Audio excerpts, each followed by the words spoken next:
Shalom, selamat pagi anak-anak kelas 5 dan 6. Pagi ini kita berjumpa lagi dalam ibadah SD Kristen Kalam Kudus. Wah, kalian semua pasti sudah siap ya untuk mengikuti ibadah hari ini. Kita mau sama-sama belajar mengenai menerima dan menghargai orang lain dalam ibadah kali ini. Kenapa sih kita belajar tentang hal tersebut? Karena Yesus sendiri mengajar kita untuk mengasihi semua orang. Apapun warna kulit, bentuk rambut, maupun tinggi badan kita. Semuanya dicinta Yesus. Karena Yesus cinta semua anak di dunia. Seperti pujian yang akan kita nyanyikan bersama.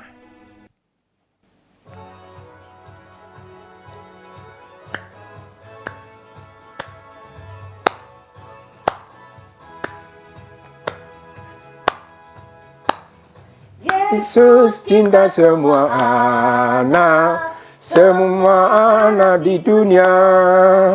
Kuning, putih, dan hitam, semua cinta Tuhan. Yesus cinta semua anak di dunia. Yesus cinta semua bangsa di dunia. Kuning, putih, dan hitam, semua cinta Tuhan. Yesus cinta semua bangsa di dunia. Yesus cinta semua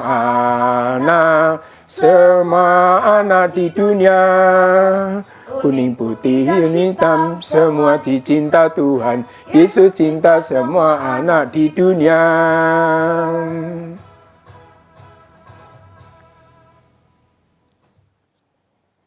Tuhan Yesus, terima kasih kalau sebentar kami mau memulai ibadah di hari ini.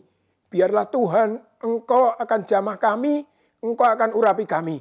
Sehingga di dalam kami mengikuti ibadah, kami boleh merasakan hadirat-Mu turun ke atas kami semuanya. Terima kasih Tuhan, dalam nama Tuhan Yesus Kristus, yang percaya katakan bersama-sama, amin. Anak-anak, Tuhan Yesus menerima dan menghargai keberadaan kita karena Dia itu adalah kasih. Untuk itu, Tuhan Yesus memiliki kasih yang sangat besar untuk setiap kita. Hari ini kita mau bersama-sama menyanyikan lagu kasih yang disertai dengan memberikan persembahan.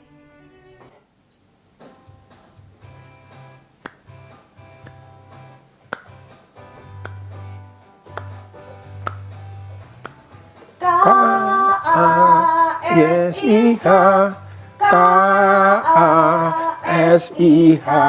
kasih, kasih, kasih, kasih, kasih, kasih. K-A-S-I-H, K-A-S-I-H, kasih, kasih, kasih, kasih, kasih, kasih, kasih.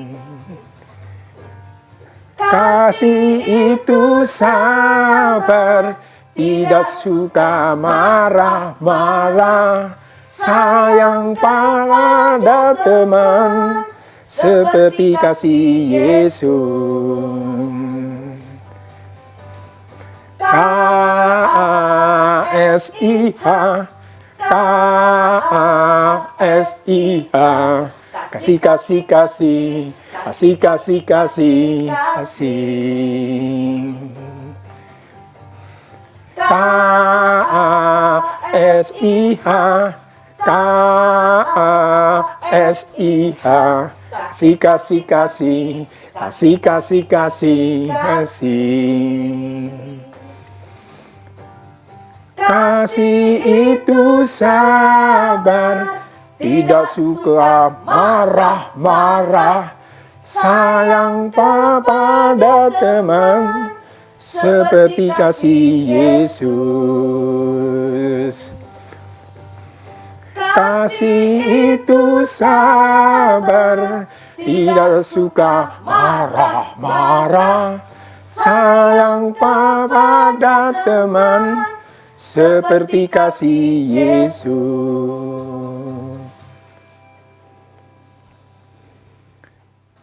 Mari kita berdoa untuk persembahan kita. Bapa, kami mengucap syukur untuk persembahan yang sudah boleh kami berikan. Kiranya apa yang sudah kami berikan boleh menjadi berkat bagi pekerjaan Tuhan di SD Kristen Kalam Kudus. Tuhan yang menolong, Tuhan yang terus memberkati SD kami dan orang tua kami. Terima kasih ya Tuhan, di dalam nama Tuhan Yesus kami berdoa. Amin. Terima kasih untuk persembahan yang diberikan. Tuhan Yesus Kristus memberkati. Sekarang kita mau menyiapkan hati mendengarkan kebenaran firman Tuhan melalui satu buah pujian. Pakailah aku.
Anak-anak yang dikasihi Tuhan, sebelum kita mendengarkan firman Tuhan, mari kita bersatu di dalam doa. Tuhan Yesus, kami bersyukur untuk kasih setia Tuhan yang selalu melingkupi setiap kehidupan kami. Terbukti Tuhan ingin selalu mengingatkan kami, selalu menegur kami melalui firman-Mu yang akan kami dengarkan juga sebentar lagi. Kiranya kami boleh mempersiapkan hati kami untuk kami boleh diterangi oleh firman-Mu, pikiran kami dan juga sikap yang terbaik sehingga firman-Mu tidak berlalu dengan sia-sia.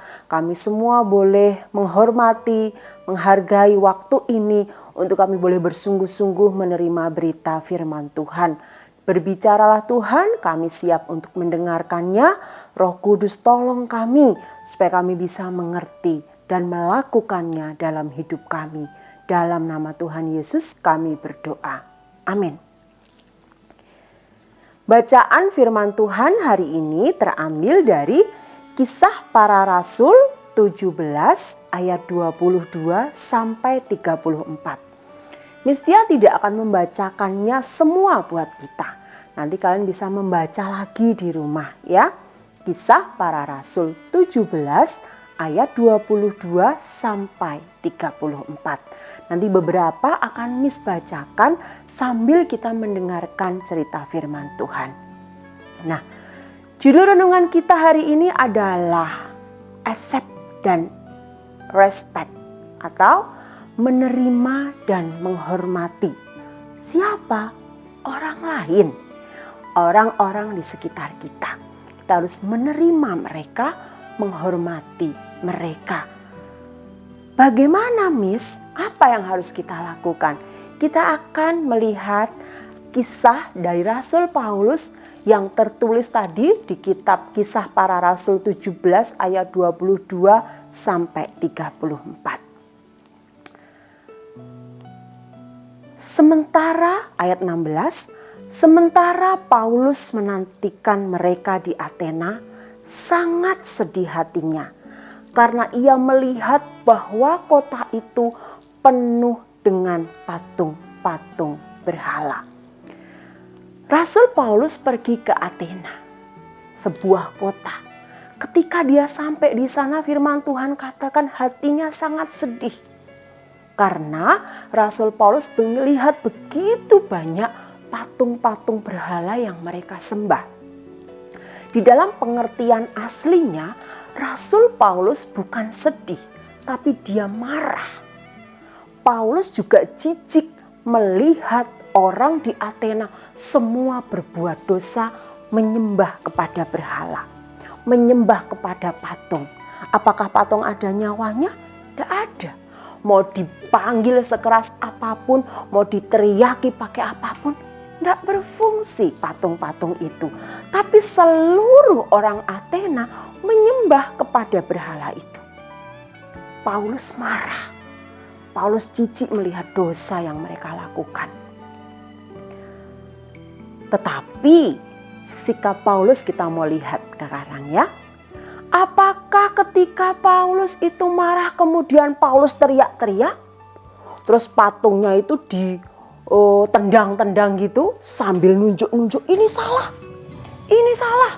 Weh, kamu orang berdosa, nyembahnya patung, bertobat, kalau enggak nanti masuk neraka. Apa begitu Rasul Paulus? Kalian semua menjijikkan, kalian semua orang berdosa. Begitu Paulus? Enggak anak-anak. Ya, nanti enggak masuk surga loh, sambil dia teriak-teriak. Apa seperti itu Paulus melampiaskan kemarahannya melihat sikap orang Athena yang menyembah berhala? Tidak jawabannya. Tidak begitu dengan Paulus. Kalau sampai bersikap begitu, bisa jadi Paulus diusir. Bisa jadi Paulus dibunuh. Tahu-tahu datang ke kota orang, marah-marah, teriak-teriak, merusak-rusak. Pasti banyak orang yang tidak akan suka. Nah, tetapi apa yang Paulus lakukan? Walaupun Paulus marah, tapi dia hati-hati sekali menunjukkan kemarahannya. Yang Paulus lakukan adalah dia mengajak mereka penduduk Athena ini masuk ke rumah ibadah. Dia juga pergi ke pasar-pasar untuk berdialog. Apa itu berdialog? Berdialog itu berbicara, saling berbicara. Jadi ada dua arah. Ketika kita bicara, mereka juga boleh berbicara. Itu namanya berdialog, bertukar pikiran, bercerita. Nah, itu yang dilakukan oleh Paulus. Jadi bukan penduduk Athena dikumpulkan, terus Paulus yang bicara, penduduk Athena mendengarkan saja. Bukan, tapi ada dialog di antara mereka. Apa yang mereka bicarakan? Apa yang Paulus ceritakan? Nah, mereka bisa bertanya jawab, mereka bisa saling berdialog satu dengan yang lain. Anak-anak, dari cerita patung berhala yang orang Athena sembah, ini menunjukkan sebenarnya orang Athena itu memang sangat bersungguh-sungguh ketika mereka beribadah sesuai dengan yang mereka yakini ya. Bahkan mereka mendirikan mezbah. Di ayat 23 dituliskan kepada Allah yang tidak dikenal. Wow, mereka tuh tidak kenal Allahnya, tapi mereka buat mezbah untuk menyembah Allah yang tidak mereka kenal. Dan apa yang mereka sembah tanpa mengenal, itulah yang ingin dikenalkan Paulus kepada mereka. Tapi bukan berarti Paulus juga menyembah Allah yang mereka sembah ya, yang sama ya, bukan. Kita tahu Rasul Paulus adalah seseorang yang melakukan firman Tuhan. Orang Athena bersalah, betul ya. Orang Athena berdosa.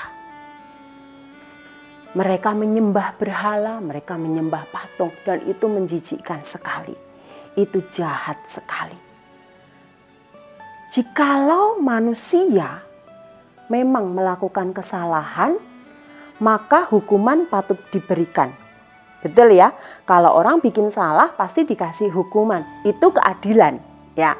Pertanyaannya, Miss mau tanya, apakah dengan memberi hukuman maka semua masalah dan kegagalan orang Athena dalam menyembah Allah yang benar itu dapat diselesaikan? Tentu saja tidak. Tidak semua ya. Pasti akan ada jalan keluar yang lain. Manusia, orang Athena memang gagal menemukan Allah. Tetapi hal ini tidak berarti bahwa Allah gagal untuk ditemukan. Nah, kesempatan ini digunakan Paulus untuk memberitakan tentang Allah sebagai pencipta dan pemelihara. Allah yang tidak terbatas oleh apapun. Oleh kuil, oleh mezbah, oleh gedung. Allah tidak terbatas. Disitulah Paulus memberitakan tentang kasih Allah. Anak-anak, dalam memberitakan Injil, berita keselamatan, Paulus tetap menghargai kebudayaan dan keyakinan warga setempat, khususnya ketika dia berada di Athena. Paulus tidak terus menyerang kesalahan mereka. Bahkan Paulus bersikap sangat menghargai mereka. Sikap Paulus ini menunjukkan bagaimana Paulus menerima dan menghormati orang lain, menghormati kebudayaan mereka, menghormati kepercayaan mereka. Sekarang pertanyaannya, bagaimana dengan kita? Masihkah kita membeda-bedakan orang dalam kita bergaul? Miss mau tanya dulu. Ketika kamu bergaul nih ya, di rumah, di sekolah, di gereja, di tempat-tempat lain, apakah setiap hari kamu bertemu dengan orang yang sama dengan kamu? Enggak ya, pasti kita akan terus bertemu dengan orang yang berbeda. Baik berbeda karakter, hobinya berbeda, kesukaannya berbeda, agamanya berbeda, suku bangsanya berbeda. Terus, kalau mereka itu semua beda dari kita, apakah harus kita hindari? Terus kita cari teman yang sama aja lah. Aku mau bergaul sama orang yang sama aja dengan aku. Apakah seperti itu? Nah, hari ini kita mau belajar. Biasanya kalau kita bergaul, yang namanya beda agama ya beda cara ibadahnya, ajarannya juga beda, betul ya? Beda sukunya, beda juga mungkin cara bicaranya, cara dia mengungkapkan pendapat juga beda, beda hobi, beda kesukaan dengan kita. Bagaimana? Apa yang harus kita lakukan? Hari ini kita belajar bahwa kita harus menerima dengan kasih dan menghormati mereka semua. Firman Tuhan menegur kita supaya kita bisa menerima dan menghargai orang apapun perbedaannya. Rasul Paulus memberikan teladan. Saat kita bisa menerima dan menghargai perbedaan orang lain, orang bersalah sekalipun di situ, Injil, berita keselamatan disampaikan. Itu juga arti pengorbanan Yesus untuk kita semua anak-anak, untuk semua manusia, untuk semua teman-teman kita di luar sana yang mungkin berbeda dengan kita. Yesus juga mati untuk mereka. Allah menjadi manusia untuk menanggung kesalahan dan menggantikan kegagalan manusia. Kematiannya menyelesaikan persoalan dosa. Namun upah dosa belum sepenuhnya dibereskan. Dan kebangkitannya dari antara orang mati membuktikan bahwa upah dosa sudah diselesaikan. Luar biasa, hari ini kita belajar. Terima, kasihi, hargai siapapun orang di sekitar kita. Hormati mereka walaupun memiliki banyak perbedaan dari kita. Dan lihat, kasih Allah itu bisa kita sampaikan ketika kita bisa memiliki sikap menerima dan menghormati mereka. Ayat hafalan kita hari ini terambil dari 1 Petrus 3 ayat 15 bagian B. Miss baca buat kita semua ya. Dan siap sedialah pada segala waktu untuk memberi pertanggungan jawab kepada tiap-tiap orang yang meminta pertanggungan jawab dari kamu tentang pengharapan yang ada padamu. Selanjutnya, tetapi haruslah dengan lemah lembut dan hormat. Puji nama Tuhan. Demikian firman Tuhan pada hari ini. Mari kita meminta Roh Kudus memampukan kita supaya kita menjadi pribadi-pribadi yang penuh kasih, menerima setiap perbedaan yang ada di sekitar kita dan menghormati setiap perbedaan mereka. Mari kita berdoa. Terima kasih untuk kebenaran firman-Mu pada pagi hari ini Tuhan yang boleh kami terima. Kami bersyukur bahwa kami memiliki Allah yang penuh kasih, yang rela mati untuk semua orang supaya kami diselamatkan. Untuk itu Tuhan, kami pun akan menanamkan dalam diri kami sikap menerima dan menghormati orang-orang di sekitar kami, terutama untuk mereka yang berbeda dari kami. Beda kesukaan, beda kebudayaan, beda suku dan lain sebagainya. Karena mereka juga adalah orang-orang yang berharga di mata-Mu. Dan ketika kami boleh memiliki sikap menerima dan menghormati berita firman Tuhan, berita keselamatan itu boleh mereka terima dari dalam kehidupan kami. Terima kasih Bapa. Roh Kudus mampukan kami supaya kami bisa melakukannya dalam kehidupan kami. Karena kami menyadari kadang manusia kami ini tidak mampu. Tetapi kami punya penolong yang luar biasa yang akan memampukan kami, yaitu Engkau. Terima kasih Tuhan, kami akan melanjutkan pelajaran kegiatan kami pada hari ini. Tuhan beserta kami. Dalam nama Tuhan Yesus kami sudah berdoa. Amin. Tuhan Yesus memberkati. Puji Tuhan, kita sudah mendengarkan firman Tuhan dengan baik.